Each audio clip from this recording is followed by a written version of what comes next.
డబ్బు ఉంటే అన్ని సమస్యలు తీరిపోతాయని చాలామంది అనుకుంటారు. కానీ ఒకరోజు ఒక మనిషి 12 మంది కలిసి కూర్చొని తినే పెద్ద భోజనం టేబుల్ దగ్గర కూర్చోవడానికి మాత్రం ఒక్కడే ఉన్నాడు. ఆ రోజు రాఘవకు ఒక నిజం అర్థమైంది. ఒంటరితనానికి పేదరికం అవసరం లేదు. రాజు అంత్యక్రియల నుండి వచ్చిన తర్వాత కూడా రాఘవ మనసు ప్రశాంతంగా లేదు.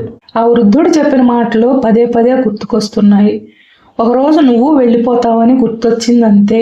మరుసటి రోజు ఉదయం అతను నగరంలోని ఒక పెద్ద హోటల్కు వెళ్ళాడు. అక్కడ అతని కాలేజీ సీనియర్ ప్రముఖ వ్యాపారవేత్త విజయ్ను కలవాల్సి ఉంది. విజయ్ గురించి నగరంలో చాలా మందికి తెలుసు.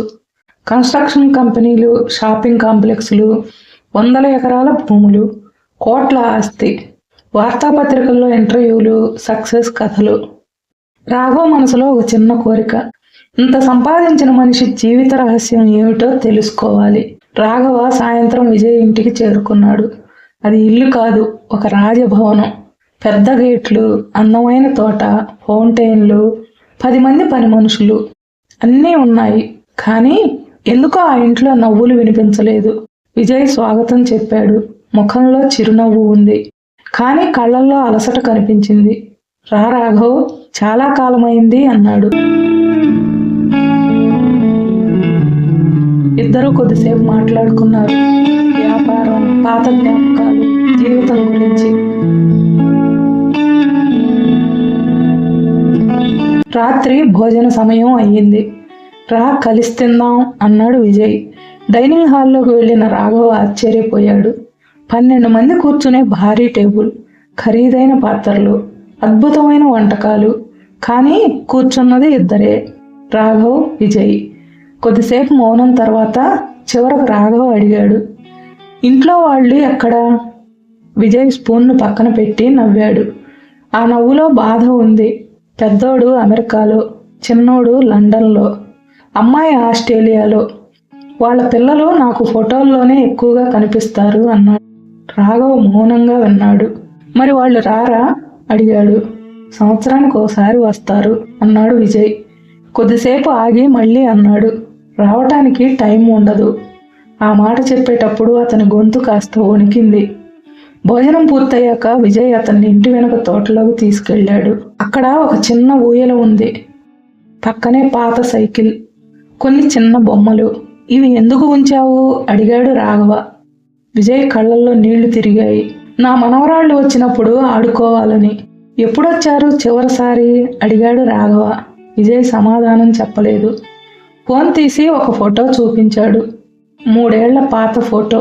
అప్పుడు రాఘవకు సమాధానం అర్థమైంది. ఇద్దరూ నిశ్శబ్దంగా కూర్చున్నారు. కొద్దిసేపటి తర్వాత విజయ్ మెల్లగా మాట్లాడాడు. నాకు చిన్నప్పుడు ఒక కల ఉండేది. ఏంటి? పేదరికం చూడకూడదు. చూసావా? చూడలేదు. అయితే గెలిచినట్టే కదా. విజయ్ నవ్వాడు. ఈసారి ఆ నవ్వు చాలా భారంగా అనిపించింది. డబ్బు సంపాదించాను, ఇల్లు కట్టాను, కంపెనీలు పెట్టాను. కానీ ఒక విషయం ఆలస్యంగా తెలిసింది. రాఘవ్ అతని వైపు చూశాడు. డబ్బు సంపాదించడానికి నేను సమయం ఖర్చు పెట్టాను, కానీ చివరికి అతని గొంతు ఆగిపోయింది. నా వాళ్లతో గడపాల్సిన సమయాన్నే ఖర్చు పెట్టానని అర్థమైంది అన్నాడు. గాలి నెమ్మదిగా వీచింది. తోటలోని ఆకులు కదిలాయి. విజయ్ తల పైకెత్తి ఆకాశం వైపు చూశాడు. ఈ ఇల్లు కట్టడానికి 10 ఏళ్లు పట్టింది. ఇప్పుడు ఈ ఇంట్లో శబ్దం వినిపించాలని అనిపిస్తోంది. అది కొనడానికి ఎంత డబ్బు కావాలో ఎవరూ చెప్పలేకపోతున్నారు. ఆ మాట విన్న క్షణం రాఘవ్ గుండెలో ఏదో కదిలింది. ఎందుకంటే మొదటిసారి అతను ఒక ధనవంతుడి బాధను చూశాడు. ఆస్తి కొరత కాదు, మనుషుల కొరత. ఆ రాత్రి ఇంటికి వెళుతూ రాఘవ్ తన డైరీలో ఒక వాక్యం రాసుకున్నాడు. ఖాళీ జేబు బాధిస్తుంది, కానీ ఖాళీ ఇల్లు గుండెను బాధిస్తుంది. అయితే మరుసటి రోజు అతను కలవబోయే వ్యక్తి కదా ఇంకా బాధాకరంగా ఉండబోతుంది. ఎందుకంటే ఆమెకు పిల్లలు ఉన్నారు, డబ్బు ఉంది, అన్నీ ఉన్నాయి. కానీ ఆమె పుట్టినరోజును ఫోన్ చేయడానికి కూడా ఎవరూ లేరు. ఆమె పేరు సీతమ్మ. ఒక తల్లి తన పుట్టినరోజున ఒక ఫోన్ కాల్ కోసం ఎంతసేపు ఎదురు చూసిందో తర్వాతి భాగంలో చూద్దాం. పార్ట్ 3లో కలుద్దాం. మీ జీవితంలో కూడా ఇలాంటి విజయాలు తారసపడ్డారా? కామెంట్లలో చెప్పండి. ఈ కథ మీకు నచ్చితే ఛానల్ను సబ్స్క్రైబ్ చేసి ఈ కథల ప్రయాణంలో తోడుండండి. మళ్ళీ కలుద్దాం సీతమ్మ కథతో పార్ట్ 3లో.